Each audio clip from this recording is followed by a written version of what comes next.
I'm Nora Bennett, 31, and the night I threw my mother a birthday party was the night my family decided my worth could be measured in dollars. The dining room was warm, all glass and candlelight, the kind of place where the silverware catches your face and throws it back at you.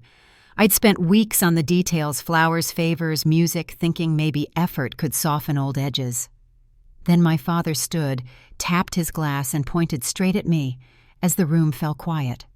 "Pay $2,000 in rent or get out for good," he said, voice flat enough to carry to every table. My brother leaned back with a slow smirk, and the laughter that followed wasn't laughter at all, just chairs shifting and people pretending not to stare. Before I go any further, tell me where you're listening from in the comments, and tap like and subscribe if you've ever had to stand your ground when home stopped feeling like home. I grew up believing that showing up mattered, that you brought a dish to a sick neighbor and you stayed to wash the bowls. My grandmother taught that, along with how to press a tablecloth until it looked like water and how to lift your chin without making a scene. We weren't fancy people, just steady, and I took that steadiness with me into college and into my job, climbing by quiet inches, while my parents bragged about Jason's internships, Jason's awards, Jason's job offers, as if the family name had been tailored to fit only him. When I moved back to Raleigh after school, it felt practical to live under their roof a bit while I paid off loans and helped with the utilities, and maybe that practicality turned into a habit I didn't notice until it was heavy. My money went where it was needed, phone plan, internet, groceries, because that's what you do when you live with people. But somewhere along the way, I learned to keep my gratitude small and my voice even smaller. I told myself it was temporary, the kind of arrangement adults make while they sort out the next step, and I kept sorting and sorting and sorting. Walking into that restaurant, I wanted the night to be about my mother, about the buttercream cake and the playlist she loved from a decade ago, about the lilies she always said made a room feel taller. I checked place cards twice and tied ribbon around favor bags, and as guests arrived, they shook my brother's hand and asked about his projects, calling him a genius while they called me Miss Planner, and asked where I wanted the gift table. It was a room I had built for her, and yet my name hovered at the edges, half heard and easily replaced.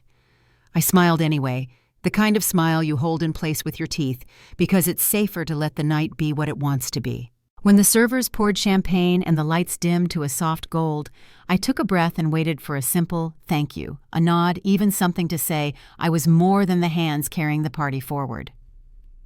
What came instead was my father's announcement, a clean demand dropped in the center of the table like a bill no one expected. And suddenly, 30 pairs of eyes were calculating whether I would argue, cry, or disappear. I did not argue, and I did not cry. I set my napkin beside my plate, slid my purse over my shoulder, and walked through the clatter of forks and the low murmur of people pretending to look anywhere but at me. My mother lowered her eyes to her glass, tracing a finger around the rim, as if hunting for a tune only she could hear, while Jason's smile widened into something that might have been victory if it weren't so small. The parking lot was bright with floodlights, and I could see my car reflected in the restaurant windows, a dark shape that looked ready to go the moment I touched the handle. I drove with the radio off and the air steady on my face, letting the turn signal tick like a metronome all the way to a neighborhood where the houses sit close and porches catch the evening breeze. I parked in front of a little brick bungalow with a narrow porch and a key I'd had cut months earlier, because planning for a future you haven't announced is a kind of prayer. Inside the rooms still smelled like new paint and cardboard, a living room soft with a thrifted couch and a hand-me-down lamp that threw a friendly circle on the rug. I set my shoes by the door and stood very still, feeling the quiet settle, feeling my shoulders drop an inch. I had moved little by little, books first, then winter sweaters, then the kitchen drawer everyone keeps with tape and batteries, telling myself I was just simplifying, preparing, making space. The last box rode in the trunk that night, packed with old photos, and the mug my grandmother used for tea, the one with a faint crack that only shows when the light hits it just right. I left their house key on the counter beside the note I didn't sign, and I locked the door behind me without listening for footsteps in the hall.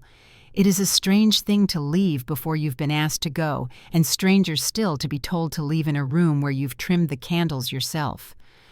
Home for me is a place you pay attention to, sweeping the porch, labeling the pantry, noticing when the light falls warm on the south wall around 4 o'clock, and I did those small things in the bungalow as if I'd always lived there. I brewed coffee in the quiet and watched the steam lift like a promise, and for a few minutes I let my mind go blank, a clean slate in a clean room. Then my phone buzzed on the table, a little ripple in the peaceful air, and a familiar bank app lit the screen with a notification that didn't make sense.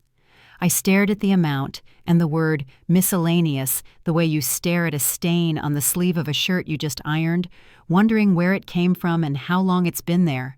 I told myself it could wait until morning, that nothing urgent ever happens after midnight, but the old habit of paying attention tugged a little harder. I'd like to say I slept soundly, that the coffee settled and the noise of the night folded into ordinary quiet. The truth is, I sat with the phone in my hand for longer than I meant to, tracing back through numbers and dates that began to form a pattern. It was the same steadiness my grandmother taught me.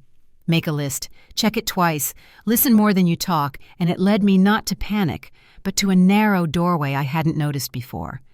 On the other side of that doorway was a stack of answers, with the edges still sharp and my name typed neatly where it didn't belong. I set the phone down and turned off the lamp, the room going cool and blue, and I promised myself I would open that doorway in the morning. When the sun came up, there would be records to read, and the first record would tell me exactly how much of that night at the restaurant had been about me, and how much had been planned long before I set the table. The next morning, the quiet in my little house felt thick enough to touch. Sunlight spilled across half-opened boxes, and the air still carried the faint scent of new paint. I made coffee and tried to focus on unpacking, but the numbers from that bank notification hovered in my mind like static. It wasn't much, $500 labeled miscellaneous, but the word itself bothered me. I'd never used that card for anything casual, only for household bills when I lived with my parents. I sat at the kitchen table with my laptop open, the mug cooling beside me. The online statement scrolled line by line gas stations I'd never visited, a cafe across town. Small purchases that added up to something larger. Each charge was tied to that joint account I'd used for family expenses. My father and Jason both had access, and for years I hadn't questioned it. I just paid what needed paying. Seeing those new transactions after everything that had happened made the coffee taste bitter. I copied the records into a spreadsheet, the habit of my job kicking in. Track it, name it, prove it.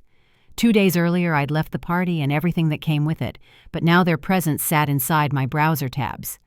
When I reached the bottom of the list, I found a charge labeled loan payment. That didn't make sense. I hadn't taken out a loan. My cursor hovered over the date until a small note expanded on the screen. Installment number 4, $50,000 personal loan. The borrower's name read Nora Bennett. My hands went cold. I called the bank and waited through the hold music. When the representative answered, I explained the discrepancy, giving my account number twice because my voice kept catching. She pulled up the file, paused, and said the payments were delinquent. According to their records, the application was signed by me 6 months ago. I asked her to read the address listed. It was my parents' house. The representative said she could send copies of the documents for verification.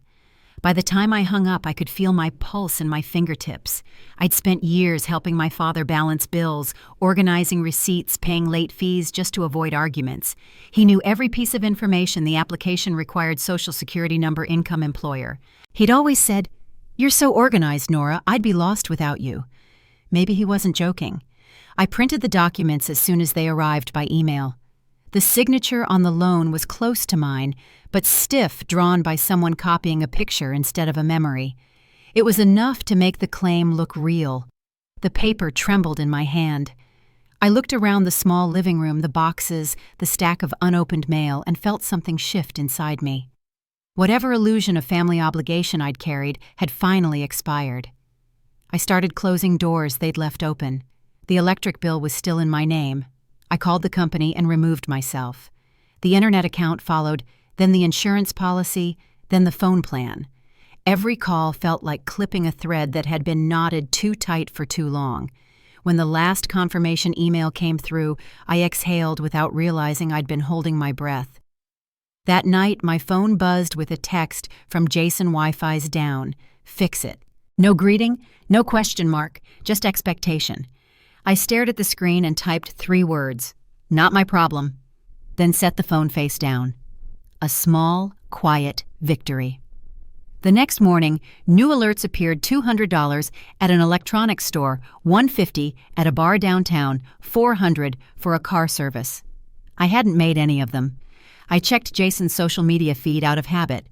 There he was, posing beside a new television, bragging about a trip he was planning. The dates lined up with the charges. He hadn't just borrowed, he'd treated the shared account like his allowance. I called the bank again, requested the account be frozen, and accepted the representative's warning that disputes could take months. That's fine, I told her. Freeze it anyway. When the confirmation email arrived, I sat back in the chair and stared at the ceiling. The air felt lighter. That evening, I drafted a message to my attorney friend from college, attaching scanned statements and a brief summary of what had happened. She responded within an hour, her note short and direct. Document everything. You may be looking at identity fraud. I followed her advice, saving copies of every charge, every date, every message. By Friday, another alert appeared: $2,300 for a high-end TV, and before I could process it, another followed for airline tickets to Paris. Both purchases cleared before the freeze took effect. I searched Jason's profile again. A new post showed him in front of the same model TV captioned, "Living Large." My stomach turned.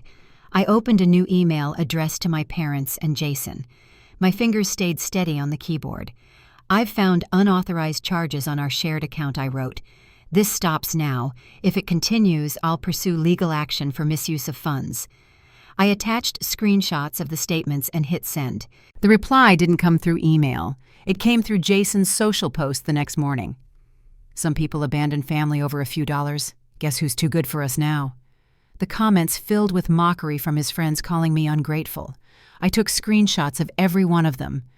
They thought they were just being cruel, but they were handing me evidence. I spent that weekend building a folder on my laptop labeled Proof.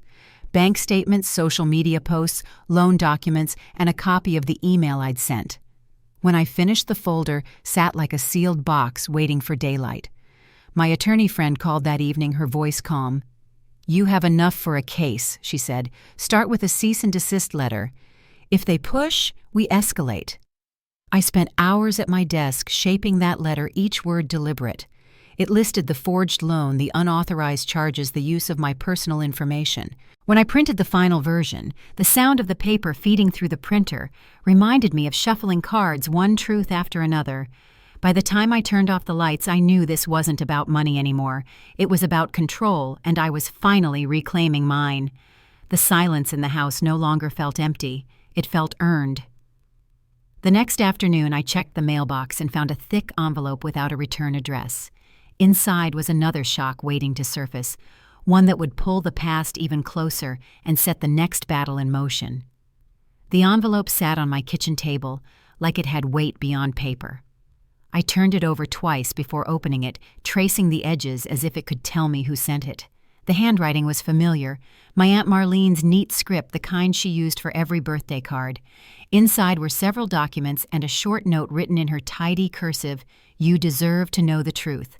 Come by when you can." I spread the papers out. The first was a job offer from a technology firm in Charlotte, dated almost a year earlier, addressed to me.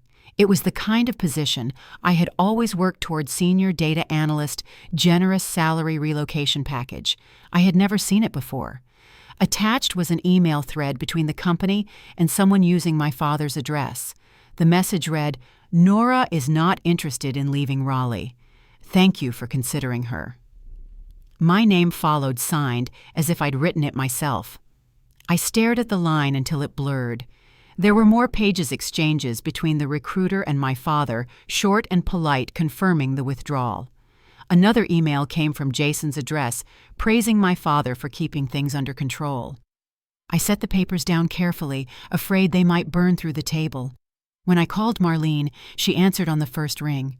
Her voice was steady but low. "I found those while cleaning out your mother's old desk," she said. They didn't expect me to look through the drawers before donating them. She explained that she'd come across the offer, the emails, and something else, a copy of my grandmother Evelyn's will. "She left something specifically for you," Marlene said. "It's tied up in a trust, but your father never mentioned it." The following evening, she arrived at my house carrying a manila folder and the same calm determination she'd had since I was a child. She laid the folder on the table between us and sat across from me. "Evelyn saw what was happening," she said quietly. "She worried your parents were taking advantage of you. She wanted you to have protection." I opened the folder. The will outlined a modest trust fund in my name, one that had been placed under review after my grandmother's passing. According to the attached correspondence, the family executor, my father, had delayed its release, claiming I wasn't ready for independent management. The phrasing tightened something in my chest. Marlene tapped the corner of the page. "Her attorney's name is Lauren Pierce," she said. "She handled Evelyn's affairs. You should call her. She'll explain the details." Marlene stayed for tea. The kitchen light reflected softly against the window, and the air smelled faintly of the lavender candle I'd lit earlier. For a moment I saw her watching me with an expression that was part sadness, part pride. "Your grandmother always said you had her steadiness," she murmured. "She hoped it would save you one day." After she left, I sat at the table for a long time, rereading the will, the emails, the job offer that never reached me. Every piece of paper felt like another door opening into rooms I hadn't known existed. I thought of the years I'd spent trying to earn approval, how every small act of kindness had been twisted into dependence. My grandmother had seen it. She'd built a way out, even when I didn't know I needed one. The next morning, I called Lauren Pierce's office. Her assistant scheduled me for an appointment that afternoon.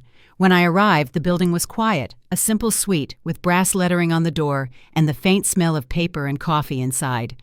Lauren greeted me with a handshake and a firm, clear tone. "Marlene told me you might reach out," she said, gesturing for me to sit. I explained everything: the forged loan, the stolen money, the intercepted job offer, and the hidden trust. She took notes quickly, her pen steady against the yellow pad. When I finished, she looked up. "You have more than enough evidence," she said. "Your father and brother misused your identity. The trust your grandmother created is intact, but it's being held under contested oversight. That means we can reclaim it." Her words settled like air after a storm. She asked me to email her copies of every document I had: bank statements, loan records, the family emails, everything from Marlene's folder. Before I left, she added, "Your grandmother was deliberate. She placed the trust in a separate account to protect it from family disputes. It's small, but it's yours. I'll verify the details and call you tomorrow." Driving home, I passed through familiar streets lined with maple trees just beginning to turn. The colors blurred through the windshield, red folding into gold. By the time I parked, the late afternoon light had softened across the lawn. Inside, I sat down at my desk and began scanning documents one by one. Each file name told its own story.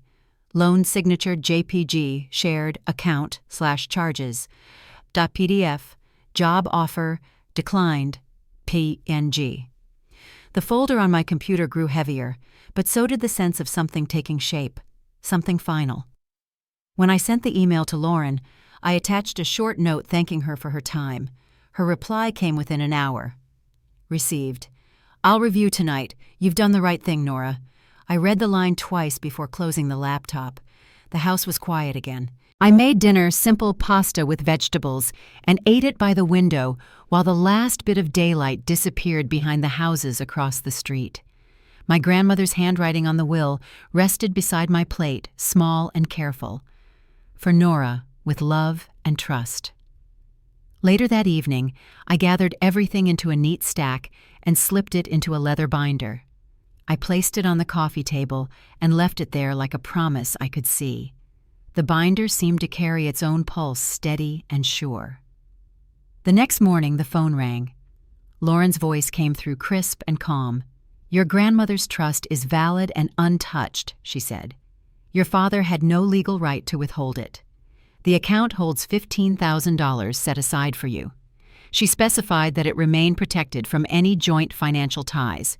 For a long moment, I didn't speak. Lauren continued. "She must have known you'd need a foundation to stand on. I'll start the paperwork to transfer it. But I'd like you to consider filing a formal complaint for the forged loan. It strengthens your position." I agreed to meet her the following week. After we hung up, I stood at the window, watching the morning light settle over the quiet street. The trust wasn't a fortune, but it felt like something larger, a piece of my grandmother's faith in me, finally making its way through the noise. By late afternoon, I organized my files again, labeling new folders, printing duplicates, preparing for whatever came next. The binder now held everything proof of fraud correspondence and my grandmother's letter. I closed it gently, knowing the next step would be harder than collecting evidence. It would mean facing the people who had built their comfort on my silence. As the sun dipped low, the house filled with the faint hum of evening crickets. I turned off the desk lamp and sat back, letting the quiet expand. The truth was no longer buried, and neither was I. Tomorrow I would walk into that house, not as a daughter looking for approval, but as someone ready to be heard. The morning I decided to face them was clear and quiet, the kind of autumn day when the air carries a faint chill and even sunlight feels cautious. I left early, the binder tucked neatly in my bag beside copies of every document Lauren had reviewed. The drive to my parents' house took 30 minutes, the road winding through familiar turns that once felt like routine, but now carried a different weight. The trees along the route had just begun to turn leaves pale gold against the deep green of the oaks. By the time I reached their street, the knot in my chest had settled into something firm and steady. Their house looked the same from the outside, though the shutters were peeling and the yard had grown uneven. I parked at the curb and sat for a moment, letting the engine tick down before cutting it off. Through the window, I saw my father in his usual spot on the couch, the morning paper spread across his lap. My mother moved between the kitchen and the hallway, stirring something on the stove. Jason was there too, lounging in the armchair, phone in hand, as if nothing had happened. I opened the door, the hinge giving a soft creak that carried through the quiet street. When I stepped inside, the familiar scent of my mother's lavender candles hit first, the same one she lit for every family dinner. It mixed with the faint smell of coffee and the sharper tone of tension already waiting in the air. My father lowered the paper slowly, his brow tightening. Jason looked up from his phone, eyes narrowed, while my mother froze mid-step with the spoon still in her hand. "Nora," she said softly, her voice uncertain. "We didn't expect you." "I know," I replied, setting my bag down beside the coffee table. "We need to talk." My father folded the newspaper, his movements deliberate. "If this is about money again—" "It's not about money," I interrupted, pulling the binder from my bag. "It's about what you did with mine." The binder landed on the table with a dull thud, paper shifting beneath its cover. I opened it carefully and laid out the first set bank statements showing the forged loan in my name. My father's expression changed, a flash of recognition crossing his face before he masked it with indifference. I placed the next set beside it, receipts for Jason's purchases, the expensive television, the airline tickets. Then came the job offer, my name printed across the top, the email declining it signed in my father's handwriting. My mother's hand tightened around the spoon, the metal clinking against the pot. "Richard, what is this?" she asked, her voice trembling. He didn't answer. Jason leaned back, arms folded, a smirk forming. "You're really doing this," he said. "Dragging everyone through this drama for what?" "A few documents and a bad attitude." I met his eyes evenly. "You used the shared account like it was your personal wallet. You forged my name on financial forms. You both knew about it and said nothing. This ends today." My father's voice sharpened. "You're accusing your own family. After everything we've done for you, you've taken from me for years," I said quietly. "I'm not accusing. I'm proving." I turned a page showing the email trail, each message with a timestamp, each one connecting back to their accounts. My father's jaw tightened. He looked at my mother, but she wouldn't meet his eyes. Jason's smirk faltered. The room filled with the sound of the clock above the mantel, its tick louder than it had any right to be. "I've spoken with an attorney." I continued, my tone calm but firm. "If any of you touch my accounts again, if you withdraw or use my information in any way, it becomes a legal matter." "Fraud, forgery, theft, it's all documented." My mother pressed a hand to her chest. "Nora, please, let's not make this ugly. We're family." I gathered the papers into a neat stack. "Family doesn't steal someone's future," I said. Jason pushed his chair back abruptly, the legs scraping against the tile. You think you're better than us now. You can't even survive without our help. I slipped the last document back into the binder and stood. I already am. The silence that followed felt heavier than words. My father's face had gone pale, his hands gripping the edge of the table. My mother looked between us, searching for something she couldn't find. Jason's expression hardened, but his eyes flicked toward the evidence, uneasy now. I reached for my bag, sliding the binder inside. As I turned toward the door, my mother whispered, "Where will you go home?" I said simply, and walked out. The air outside felt cooler, the sunlight sharper against my skin. I didn't look back as I reached my car. The door closed with a clean final sound. When I started the engine, my reflection caught in the rearview mirror, steady, unflinching. That evening I called Lauren and told her everything. She listened quietly, asking only a few questions. When I finished, she said, "You did the right thing. Come by tomorrow morning. There's something you should see." Her voice held a tone I couldn't quite place measured, but with an undercurrent of something heavier. The next morning, I sat in her office again, the same sunlight pouring across the shelves. Lauren handed me a sealed envelope. "Your grandmother left this for you," she said. "It was held with the trust until we verified your claim." The handwriting across the front stopped me cold. I recognized it immediately, the looping cursive of Evelyn Carter. Inside was a letter folded once and carefully tucked into a small sleeve. The paper was thin, the ink slightly faded, but the words stood strong. "My Nora," it began. "I know how hard it is to be unseen in a family that needs you only when things fall apart. You are stronger than you realize. Be kind, but don't let kindness turn to burden. Live freely, not carefully. Be fierce. Be free." At the bottom, she had signed her name, the same steady script that had written every birthday card I'd ever received. Lauren waited quietly as I finished reading. "The trust she left is worth $15,000, she said. "It's protected under her estate, separate from anything your parents controlled. You can access it immediately." I folded the letter, carefully smoothing the crease. "She always knew," I said softly. Lauren nodded. She did. We discussed the logistics, transfer forms, documentation, but my attention kept returning to that letter. My grandmother had seen me long before I'd seen myself. She'd known this day would come, and left a way forward. When I left Lauren's office, the sunlight outside was warmer than before. I walked to my car, slowly holding the letter like something fragile.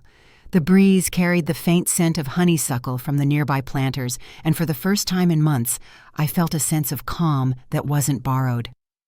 That night, I placed the letter in a small frame on my desk beside the binder of evidence. Her words faced outward. "Be fierce. Be free." I knew what needed to come next. I'd built my proof, claimed my ground, and now, with her blessing, I had the means to build something lasting. The next step wouldn't be about confrontation or defense. It would be about creation, turning everything they had taken into something that couldn't be stolen again. And as I looked at the letter one more time before turning out the light, I understood that this was no longer about survival. It was about becoming exactly who she knew I could be. The days after meeting with Lauren moved in slow, deliberate rhythm. I kept working during the day, answering emails and attending virtual meetings, as if my life hadn't tilted on its axis. At night, I reviewed the files again, making sure every document was where it needed to be. The letter from my grandmother stayed framed on the desk beside me, the soft ink reminding me that her voice still carried, even when the house was silent. A week later, Lauren called. "The trust has cleared," she said. "The funds are now available. Do you want them transferred to your main account?" I hesitated, then asked if she could open a separate one under my name. It felt important to give it its own space. She agreed and emailed the forms within the hour. By evening, it was official. My grandmother's final gift had become the foundation of something real. I didn't touch the money right away. Instead, I took long walks through my neighborhood, thinking about what to build from everything I'd learned. The idea came one evening while passing a community center near the park. A small sign in the window read, "Workshop Financial Empowerment for Women." I stood there until the lights inside went out, my reflection in the glass, clear under the street lamp. That night, I drafted the outline for a nonprofit. I named it Rise Free Borrowing from my grandmother's letter. The goal was simple: help women trapped in financial dependence reclaim control of their lives. I spent a weekend setting up the paperwork, registering the name, and researching small office rentals around town. Lauren helped me review the legal details, her guidance steady but encouraging. "You're turning pain into purpose," she said, glancing over the contract before handing it back with her neat signature at the bottom. By mid-October, I'd signed a lease for a modest space downtown. It had one large window that caught the morning light and a faint scent of fresh paint from the renovations. I furnished it with second-hand desks, folding chairs, and a whiteboard, where I began mapping out programs, budgeting classes, legal aid connections, and small group counseling. The $15,000 stretched farther than I expected when paired with long hours and careful spending. I reached out to two professionals I'd met through work: Amber Lewis, a licensed counselor, and Denise Hall, a financial advisor with a background in family services. Both women agreed to volunteer part-time until we could secure grants. We spent our first week planning workshops and outreach materials. The office filled slowly with printed pamphlets, donated books, and a few potted plants that Amber brought to make the space feel less bare. The first client arrived on a rainy Thursday morning. Her name was Clara, a single mother in her 40s who had been helping her ex-husband manage a family business without realizing he'd placed her name on several of his debts. She sat across from me, clutching a folder of unpaid bills and bank notices. As she spoke, I recognized the same confusion I'd once felt: how easily trust could turn into a trap. We went through each paper together one by one, marking what needed attention. When she left, she smiled faintly for the first time that morning. I watched her walk down the hall and felt something settle in me, quiet but strong. From there, the weeks filled quickly. Word spread through community boards and social media posts. Women came in steady waves, some fresh out of divorce, some trying to untangle old loans co-signed by family, some simply learning to read their credit reports for the first time. Each story carried its own ache, but together they formed something that resembled hope. I worked late most nights, often eating dinner at my desk while updating forms or drafting resource guides. The office lights glowed long after the rest of the floor went dark. One evening, while filing grant paperwork, an old acquaintance called. "Did you hear about your parents?" she asked. I paused, pen still in hand. "No," I said carefully. She explained that the bank had foreclosed on their house. The same forged loan that once held my name had unraveled their finances completely. They'd moved into a small rental on the other side of town. I thanked her for letting me know and hung up without comment. The silence that followed felt still, like a chapter quietly closing itself. A few days later, I heard about Jason through another mutual contact. His company had placed him on leave after an internal review flagged questionable expense reimbursements. It seemed the same recklessness that emptied our shared account had followed him to work. I didn't look for details. His social media pages were gone, the bravado erased. Back at the office, the noise of the outside world faded into the rhythm of what we were building. We hosted our first official workshop the following week. A small group of 6 women gathered around the folding table, notebooks open, listening, as Denise explained how to set up separate credit lines and track spending safely. The hum of their pens across the paper reminded me of classroom mornings long ago when learning felt like power. After they left, Amber and I sat by the window while the sun dipped below the buildings across the street. "You've done something good here," she said, glancing at the framed photo of my grandmother that I kept on the shelf. I nodded, tracing the edge of the frame with my finger. Evelyn's smile in that picture was gentle, but certain, the kind that came from knowing something would endure. The following week, I received a handwritten letter in the mail with no return address. Inside was a short note from my mother. Her handwriting was smaller than I remembered. We didn't see things clearly. "I hope you're doing all right," it read. There was no apology, just a hint of awareness. I folded the letter neatly and placed it in the same drawer where I kept my grandmother's will. That night, as I closed the office, the building was quiet, except for the hum of the vending machine down the hall. I looked around at the desks, the stacks of resource binders, the chairs lined neatly in rows. The space was simple but full alive in a way that nothing from my old life had ever been. I turned off the lights, locking the door with the key that now carried a faint mark from my thumb. Walking to my car, I thought about how much had changed since the night of my mother's birthday party. The humiliation that once filled that restaurant had given way to calm purpose. Every boundary I set had carved out a little more peace. Yet even in that peace, a small echo of sadness lingered, because some endings come without fanfare, only quiet acknowledgement that they've already happened. When I reached home, I brewed tea and sat by the window watching rain tap lightly against the glass. The binder of evidence was still on the shelf closed, but never forgotten. Next to it sat my grandmother's letter, framed beneath soft lamplight. I read the words again, the same 2 lines that had guided me from the start: be fierce, be free. I realized those words weren't just advice, they were a direction. Everything ahead would grow from them. The women walking through my door each day would build their own versions of that freedom brick by brick. And somewhere between the quiet of that night and the hum of the city beyond the glass, I knew I was finally living the life she had wanted for me all along. The next morning I opened the office early, the air still cool from the overnight rain. Papers waited neatly on each desk, sunlight cutting a soft stripe across the wall. As I turned on the lights, a sense of calm settled over the room. What had once begun in betrayal was now rooted in purpose, and though the work ahead would be hard, it felt exactly right. By the end of winter, Rise Free had begun to take shape beyond what I had pictured. The once empty office now carried the sound of quiet conversation, the hum of printers, and the low rustle of papers being sorted. Every week, new faces arrived, women who walked in with worry written across their shoulders and left a little lighter than when they came. Each story added another layer to what we were building. I spent mornings reviewing case notes and afternoons meeting with clients or partners. The local library agreed to host our weekend workshops, and a small community paper ran a piece about the nonprofit. Within days, donations started to trickle in. Gift cards, used laptops, small checks tucked into envelopes. It wasn't much, but it was enough to keep the lights on and the coffee brewing. One afternoon, I was finalizing a report when Lauren called. Her tone was steady, but I caught a faint tension beneath it. "Nora, she said something came through regarding your father's loan case. The bank has launched an internal review. They've confirmed several discrepancies in the paperwork, and your name is being cleared from the account." I closed my laptop slowly. "What happens to them?" I asked. "The bank will pursue restitution," she said carefully. "Your father and brother are listed as responsible parties. There may also be a fraud investigation depending on the findings. You won't need to appear unless requested."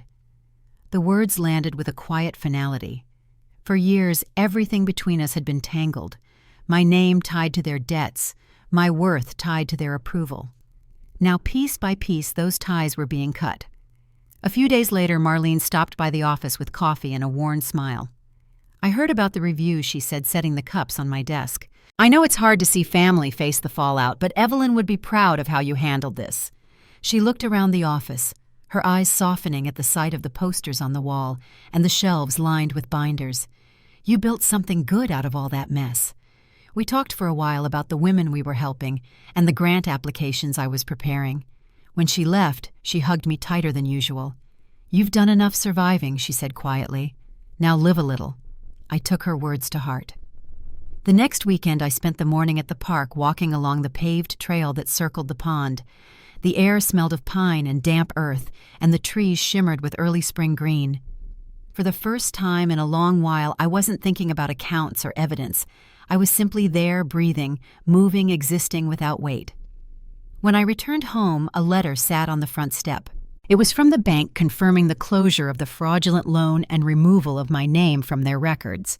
I read it twice, then folded it neatly and placed it in the binder with the rest of the documents. The story that had started with humiliation and loss was finally shifting towards something solid, something clean. Over the next month, I heard snippets about my family through mutual acquaintances. My parents had sold most of their furniture after losing the house. They were renting a small duplex near the edge of town. Jason had picked up contract work but struggled to keep clients. I didn't seek details. I just let the updates come and go like passing weather. The anger that once lived deep in my chest had faded into something quieter, a distance that no longer hurt. Back at Rise Free, we received our first small city grant. It covered office supplies and allowed me to pay Amber and Denise a modest stipend for their time. The news arrived on a Wednesday morning, and I gathered everyone in the break room for coffee and store-bought cake. Amber laughed, saying it felt like the start of something real, and Denise raised her cup in a quiet toast. To freedom, she said, and we all clinked our mugs. As the months passed, our client list grew. I learned to write proposals to manage budgets and to navigate the endless forms that came with running a nonprofit. Every challenge reminded me of those years I'd spent managing my family's bills, except now every effort led somewhere worth going. We hosted support groups in the evenings where women shared stories of rebuilding after financial control or emotional manipulation. Their voices filled the room with both grief and determination. I listened, offering guidance when needed, but mostly letting them speak into the space we'd created together. One night, after a group session, I stayed behind to tidy the chairs. A woman lingered near the door, hesitating. She was in her 50s with kind eyes that looked tired. "I just wanted to say thank you," she said softly. "It's been a long time since I felt like I could make a plan for myself." I smiled and told her that small plans were how big ones began. When she left, I turned off the lights and stood in the quiet for a moment, the echo of her words hanging gently in the air. A week later, Lauren called again. "The investigation's closed," she said. "The court issued a restitution order against your father. Your name is fully cleared. You'll also be reimbursed for the identity damages." I thanked her, though the money mattered less than the peace that came with those words. That night I took a drive through the neighborhood where I'd grown up. The street looked smaller than I remembered the houses close together, their porch lights glowing softly. When I passed my parents' old house, I noticed a for sale sign leaning crooked in the yard. The windows were dark. I didn't stop. I just kept driving until the road curved back toward downtown, where the city lights shimmered against the windshield. Later at home, I pulled out my grandmother's letter again. The ink had faded slightly along the folds, but her words still held the same steady rhythm. Be fierce. Be free. I thought about how those words had carried me through every step from that night in the restaurant to this quiet moment of closure. A few days after that, a small package arrived at the office. The sender's name made me pause, Nora Bennett. Inside was a photograph of my grandmother taken years ago, standing in her garden with sunlight caught in her hair. There was also a brief note. "She always believed in you. I hope you can believe in yourself now." I placed the photo beside the framed letter on my desk. The next morning I shared the story of Rise Free at a local community forum. Standing at the podium, I looked out at the rows of faces, women, men, young volunteers, and older residents who'd come to listen. I spoke about how easily financial control could masquerade as love, how independence wasn't just about money, but about choice. The applause that followed was soft but genuine, the kind that filled the room with quiet solidarity. When the event ended, Amber joined me outside. "You know," she said, smiling, "it's funny how healing someone else's wounds can start to heal your own." I nodded, glancing at the horizon where the sun had just begun to fade behind the buildings. The world felt open again, not loud or overwhelming, just steady. The noise of the past had quieted to something manageable, almost distant.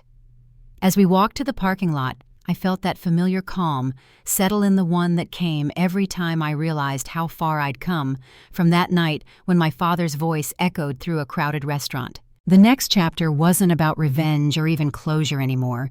It was about what would grow next now that the ground had finally cleared. And somewhere deep inside, I knew my grandmother would have called that freedom by its right name, peace. By early summer, the air outside carried that heavy warmth that clings to everything. Slow mornings, longer evenings, light that lingers too long through the blinds. At Rise Free, our calendar filled faster than I could print new forms.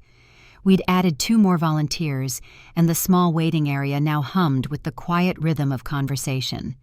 The office walls, once bare, held framed thank you notes and small photos of the women we'd helped. It wasn't grand, but it was alive. One Thursday, I arrived early to find a stack of mail on my desk. Most of it was routine bank statements, grant responses, but one envelope stood out. It was from a law firm I didn't recognize. The letter inside confirmed the completion of restitution payments from my father's case. A separate note detailed that the forgery charges had been formally closed, all balances repaid to the bank. I sat back in my chair, letting the words sink in. For the first time in years, there were no loose threads with my name attached. That evening, as I walked to my car, the street outside glowed in the soft amber of sunset. I thought of my grandmother and the way she always said, "Peace doesn't arrive in grand gestures, it just stops leaving." For the first time, I understood what she meant. A week later, I got an unexpected call from Marlene. Her voice carried both surprise and hesitation. "Nora, your father asked about you," she said carefully. "He and Diane moved again. They're renting a small place near the lake." I didn't respond right away. Marlene continued. "He said he wanted to apologize, though I'm not sure he knows how." The thought of seeing him again felt strange, less anger now, more distance. "I'll think about it," I said, and she didn't press. That weekend, Rise Free hosted its first community luncheon. We'd rented a small hall, decorated it with simple tablecloths and mason jars filled with daisies. Clients, volunteers, and donors gathered to celebrate the year's progress. Amber handled the introductions, her voice warm and steady. When she handed me the microphone, I hesitated before speaking. "I used to think independence meant standing alone," I said. "But it's really about standing with the right people, the ones who remind you that your worth isn't up for debate." The applause was quiet, but genuine, the kind that fills a room without being loud. As I looked out over the faces, some tearful, some smiling, I felt a calmness that reached deeper than pride. After the luncheon, I stayed to help clean up. Denise joined me stacking plates and folding tablecloths. "You ever think about taking a vacation?" she asked with a half smile. "Not lately," I said, laughing softly. "You should," she replied. "Even strong people need rest." Her words stayed with me.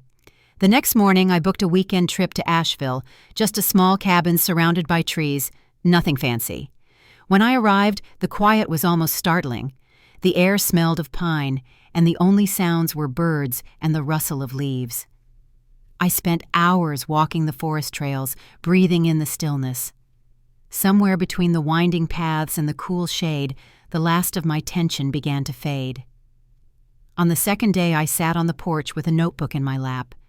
I wasn't writing anything important, just notes about future plans for the nonprofit.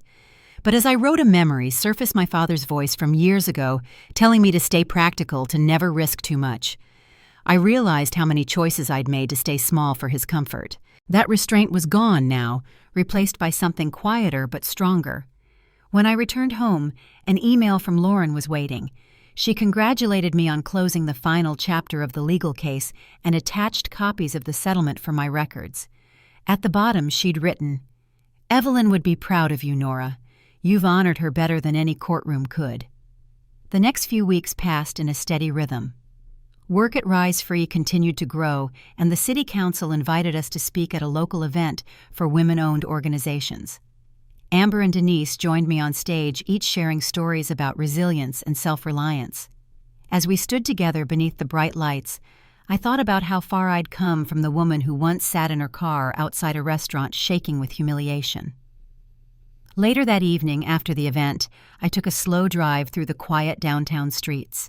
Storefronts were closing for the night, the glow of streetlights reflecting on wet pavement from a light summer rain. At a red light, I caught my reflection in the glass, calmer, older, different somehow. It struck me that I didn't need to erase where I came from. I'd just learned to stop carrying it. A few days later, Marlene called again. "Your father's been unwell," she said gently.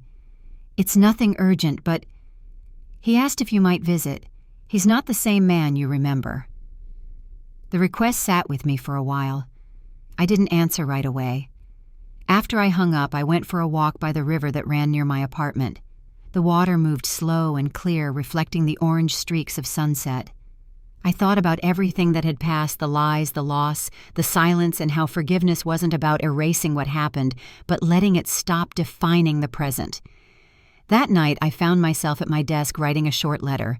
It wasn't full of sentiment or explanation, just a few honest lines. "I've built a good life, Dad. I hope you find some peace, too.